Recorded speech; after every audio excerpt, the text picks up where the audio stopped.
Vigo County's Republican Party chairman brings up concerns about the county's voting equipment. It's the same concern many of you brought to us. When we tried to vote for Donald Trump, or when he tried to vote for Donald Trump, the computer recognized Marco Rubio instead.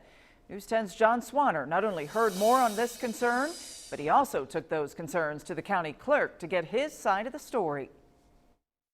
Not many, but some voters called or wrote our newsroom about this. You tried to mark the name of one candidate on the touchscreen voting system only to see it mark another candidate.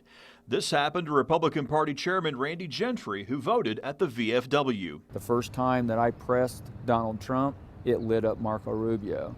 So that's when I took my cell phone out and actually recorded my votes. And you can see that I tried it several times. Gentry said he recorded this because he fielded several calls from Republican voters that day complaining about the same thing happening at other voting centers.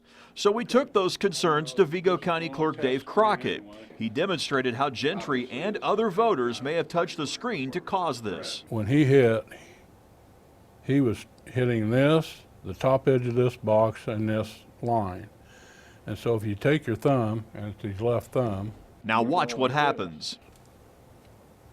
That's the way it comes up. Let's look at that again. Now compare that to Gentry's video. Crockett says this is possible anywhere on the ballot. You can do right here in the middle and do the same thing. Crockett says it's all where your thumb hits the screen and which name receives the most pressure from it.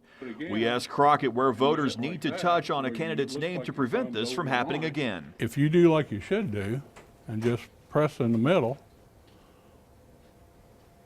press the name, you don't have a problem. Crockett may have a problem as Gentry has forwarded his video onto the Trump campaign. We've transmitted the video to Donald Trump's legal team, and they are currently reviewing it, discussing the situation with the Secretary of State. In the meantime, both men say the voting equipment allows you to double-check your ballot before printing for this very reason. In Terre Haute, I'm John Swanner, News 10. Now, here's an idea. If you already use a rubber-tipped stylus with your electronic devices, you may also use it on the county's voting equipment.